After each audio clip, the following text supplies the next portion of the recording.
que educar os filhos em sexualidade é importante, né? O sexo, na verdade, ele é uma função natural do ser humano. Ela é tão natural como é para a gente comer ou dormir. Acontece que a nossa história, a nossa cultura, depois que o ser humano ele se aculturou, a forma da gente lidar com o sexo, com essa função sexual, ficou muito diferente, né, dos outros animais que também são seres sexuados, né? São seres que se reproduzem através do sexo. E, portanto, a gente, diferente desses animais, eles sabem muito bem o que é que eles têm que fazer, né? Então, cachorro, gato, cavalo, eles não precisam ser ensinados a nada, porque eles fazem sexo conforme a natureza mandou, apenas com o propósito da reprodução.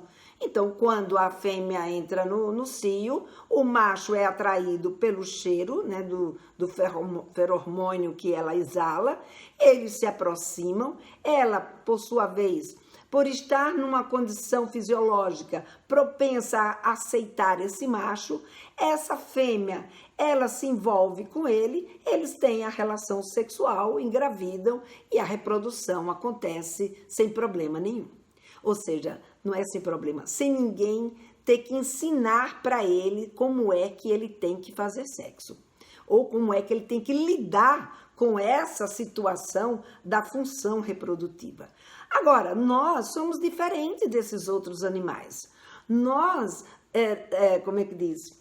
Nós não fazemos mais sexo, né, conforme a natureza mandou. Teve uma época que a gente era assim também, mas há muito tempo que a gente não é mais assim.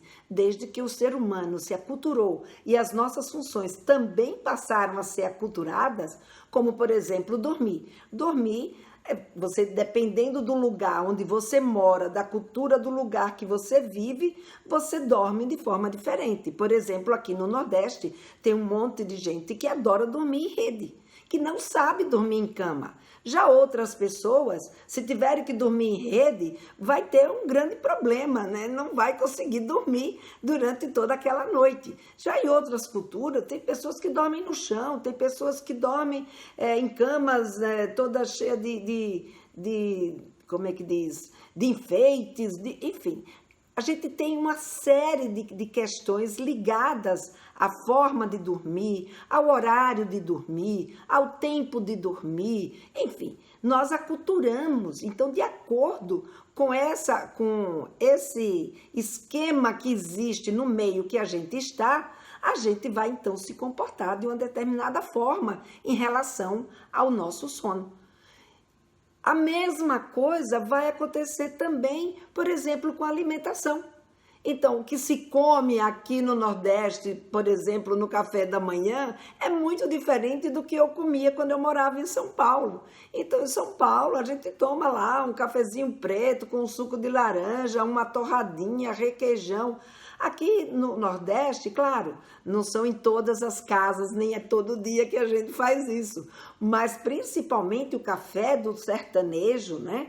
É um café com macaxeira, com inhame, com ovos, com carne, ou seja, a cultura é diferente, a forma de lidar é diferente.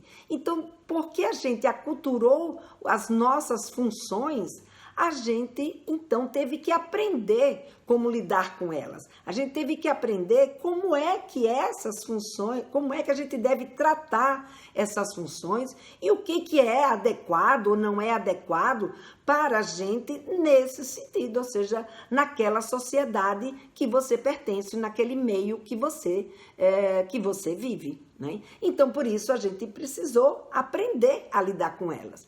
E com o sexo, gente, não é diferente. Com o sexo, a gente também precisa aprender.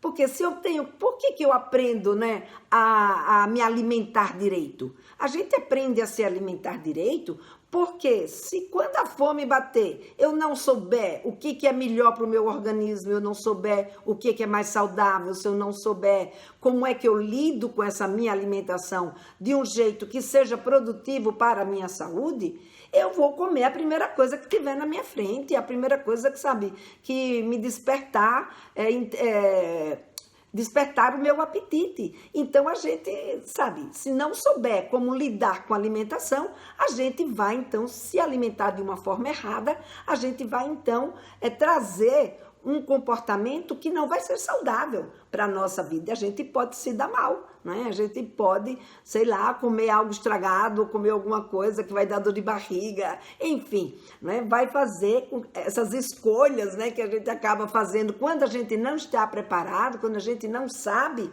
a gente vai acabar se dando mal. A mesma coisa vai acontecer com o sexo e a sexualidade, né? Então, é muito importante que a gente seja preparada para lidar com esse sexo. É importante porque é através dessa educação que a gente vai receber em sexualidade, que a gente vai ser capaz, né, de entender quais são os valores que existem na nossa sociedade. A gente vai entender quais são as expectativas que os pais têm, as expectativas que a gente desenvolveu naquela família. A gente vai aprender a ser responsável, vai poder se proteger. Através da educação em sexualidade, a gente consegue também explicar aos nossos filhos, esclarecer os nossos filhos sobre coisas que possam estar afetando a autoestima dele, sabe, o pôr fé no taco dele, né? Ou seja, desenvolver aquele amor próprio. Lembra da primeira live que eu falei sobre a questão do amor próprio? Pois bem, é através da educação em sexualidade que a gente vai fazer tudo isso. E ela é necessária exatamente, né? Como as outras educações são necessárias na nossa vida, ela também é necessária para nos proteger, para nos informar, para nos esclarecer, né? Para nos preparar para lidar com esse meio que a gente faz parte.